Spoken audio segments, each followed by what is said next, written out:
जयपुर में आज क्या कुछ हुआ आप देखिए हमारे साथ। जी हाँ, समाचार वही जो आप देखना चाहे।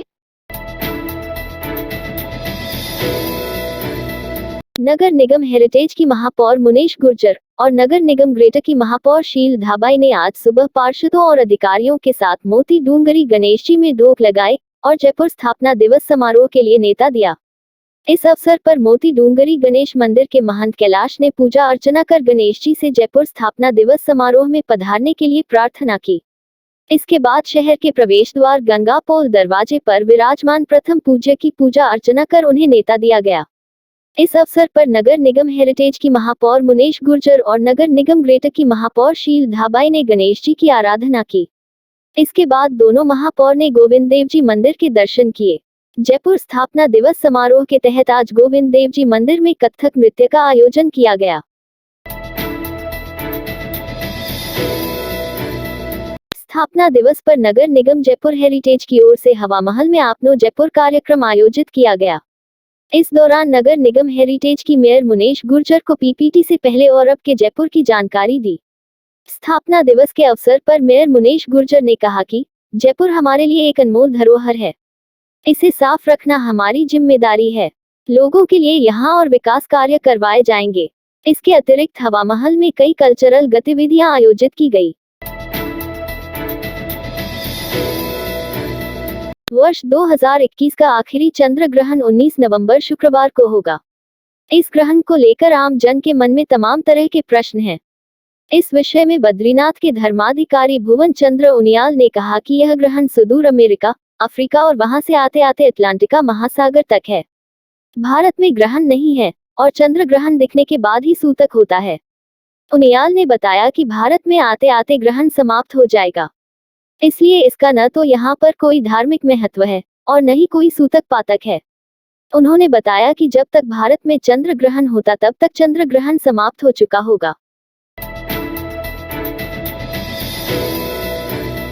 मुख्यमंत्री अशोक गहलोत इन दिनों प्रदेश में तूफानी दौरे कर नियमित प्रशासन गांवों के संग अभियान का फीडबैक ले रहे हैं। गहलोत धौलपुर जिले की बाड़ी विधानसभा क्षेत्र के सिंगोराई में शिविरों का जायजा लिया। उसके बाद करौली जिले के कोंडा में प्रशासन गांवों के संग अभियान शिविरों का जायजा लिया। सीएम गहलोत ने जनता को संबोधित करते हुए कहा कि राज्य सरकार सेवा भावना से काम कर रही है। आमजन को सरकार की कल्याणकारी योजनाओं का लाभ मिले और उनकी समस्याओं का पूरी संवेदनशीलता के साथ घर के नजदीक ही निराकरण हो, इसी सोच के साथ प्रशासन गांवों के संग अभियान शुरू किया गया है। अभियान में शिविरों के माध्यम से सरकार यह सुनिश्चित करने का प्रयास कर रही है कि कोई भी नागरिक योजनाओं के लाभ से वंचित न रहे। हमारी मंशा है हर पात्र नागरिक को योजनाओं का पूरा लाभ मिले एवं प्रदेश के हर क्षेत्र का समग्र विकास सुनिश्चित हो। प्रदेश की सरकार भ्रष्टाचार में लिप्त है, जिस चुनाव में लोग जवाब देंगे। भारतीय जनता पार्टी के प्रदेश प्रमुख प्रवक्ता और विधायक रामलाल शर्मा ने सरकार पर भ्रष्टाचार में लिप्त होने का आरोप लगाया। उन्होंने कहा कि कांग्रेस के पूर्व प्रदेश अध्यक्ष सचिन पायलट ने कहा था कि प्रदेश में भ्रष्टाचार की सरकार चली गई है, लेकिन अब वह जवाब दे कि मुख्यमंत्री के सामने शिक्षकों का तबादलों के लिए पैसे देने। कांग्रेस के विधायक भरत सिंह के द्वारा मंत्री पर भ्रष्टाचार के आरोप लगाते हुए मुख्यमंत्री को पत्र लिखना, रीट परीक्षा में हुई धांधली, बजरी माफिया, शराब माफिया के बढ़ जाने और पुलिस प्रशासन के अधिकारियों के द्वारा उनसे वसूली करना क्या भ्रष्टाचार नहीं है? सचिन इन सभी का जवाब दे। राजस्थान विधानसभा में उपनेता प्रतिपक्ष राजेंद्र राठौड़ ने ट्वीट कर कहा कि गहलोत सरकार में मंत्रियों में मलाईदार पदों से हटाने की आहट से इतनी छटपटाहट क्यों है? राठौड़ ने कहा कि राजस्थान के इतिहास में 6 माह में दूसरी बार मंत्रिपरिषद की बैठक में मंत्रियों के बीच जारी अंतर्कलह की वजह से सिर फुटबॉल की स्थिति अब यहाँ की परिपाटी बन चुकी है। वहीं बैठक में सियासी लड़ाई के चलते जनता के मुद्दे गायब हो चुके हैं। राठौड़ ने कहा कि कांग्रेस सरकार में मंत्रियों के बीच की लड़ाई, खींचतान व एक दूसरे पर छींटाकशी के कारण नुकसान सिर्फ प्रदेश की जनता का हो रहा है। मंत्रियों की बयानबाजी से यह सिद्ध हो गया है कि प्रशासन गांवों व शहरों के संग अभियान पूरी तरह विफल साबित हुआ है। मुख्यमंत्री अशोक गहलोत ने शिक्षा का अधिकार अधिनियम के तहत निजी विद्यालयों में निःशुल्क प्रवेश पर फीस पुनर्भरण के लिए भुगतान प्रक्रिया पर रोक हटाकर रोके गए बजट की 25% राशि जारी किए जाने को मंजूरी दे दी है। दरअसल वर्ष 2020-21 एवं 2021-22 में कोविड संक्रमण के दौरान विद्यालय काफी समय तक बंद रहे। आरटीई के अंतर्गत निःशुल्क प्रवेश वाले छात्रों को ऑनलाइन शिक्षण कराने वाले निजी विद्यालयों में प्रशासनिक विभाग द्वारा रैंडम आधार पर ऑनलाइन शिक्षण एवं पाठ्य पुस्तक वितरण का सत्यापन कराया जाएगा। इस सत्यापन कार्य के लिए जिला स्तर पर दलों का गठन, प्रशिक्षण एवं सत्यापन की प्रक्रिया में कुछ समय लगना संभावित है। ऐसे में भुगतान प्रक्रिया में विलंब होगा। यूडीएच मंत्री शांति धारीवाल ने गुरुवार को जयपुर स्थापना दिवस पर जयपुर वासियों को शुभकामना देते हुए कहा कि नए साल में जयपुर शहर का अलग ही स्वरूप नजर आएगा।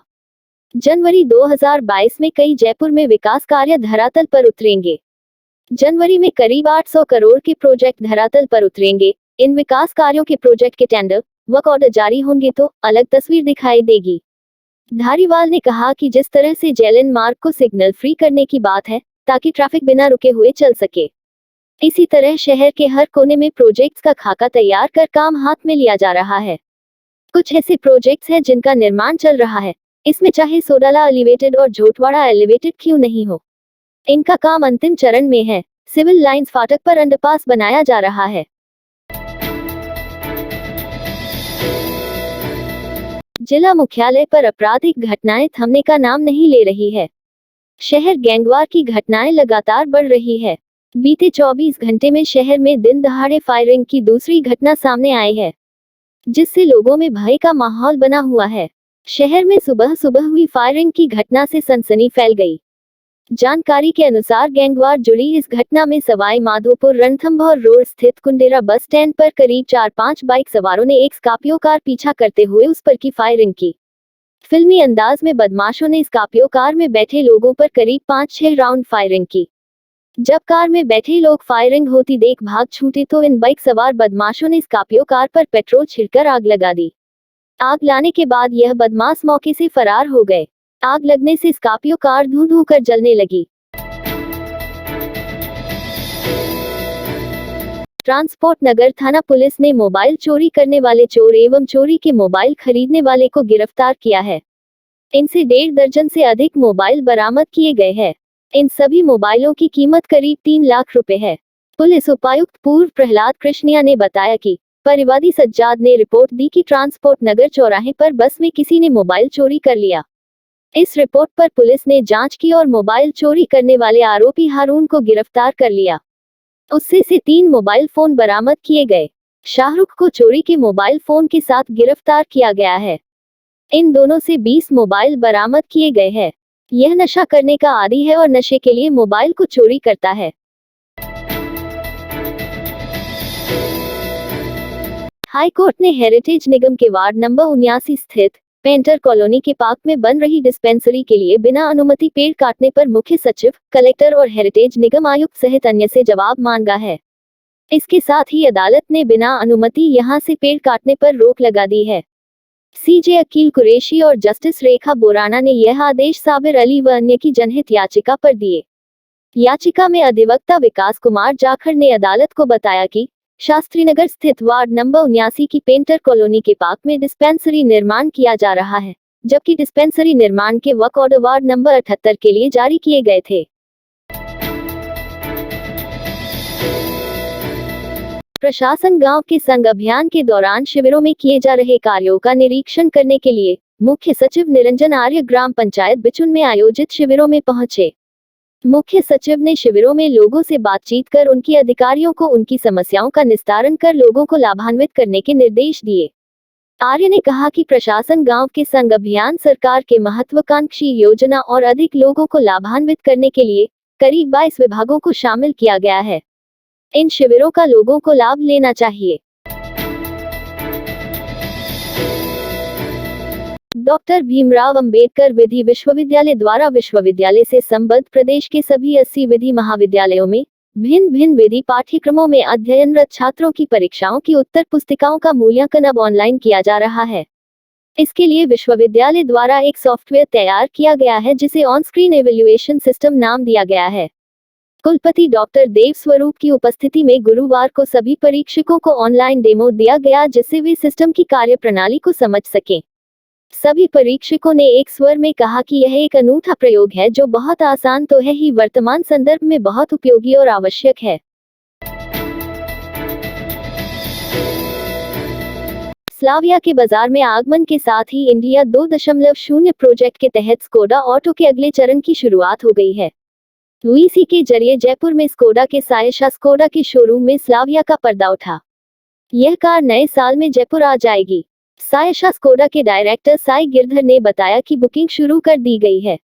मध्यम आकार के एसयूवी कुश्क को सफलतापूर्वक लॉन्च करने के बाद यह नई सेडान चेक कार निर्माता द्वारा भारत के लिए विशेष रूप से तैयार किया गया दूसरा मॉडल है। स्लाविया का 95% तक निर्माण कार्य स्थानीय स्तर पर पूरा किया गया है। इस रात की सुबह नहीं होती जब तक हाथ में उसकी गर्माहट नहीं होती। चाय का प्याला, अखबार साथ पुराना है, मिट्टी से जोड़ता है। खबरों की खुशबू से सारा घर महकता है। हर रंग में ढला कहानियों से किस्सों तक ले जाता है बेरोक टोक। देश के हर हिस्से तक ये हकीकत का आईना है। ख्वाबों को सच करके दिखाता है। दैनिक नवज्योति, आपके लिए, आपके साथ। ये थे आज के मुख्य समाचार। विस्तार से जानने के लिए पढ़ते रहिए दैनिक नवज्योति। दैनिक नवज्योति के YouTube चैनल को सब्सक्राइब करें और ताज़ा अपडेट के लिए बेल आइकॉन दबाएं।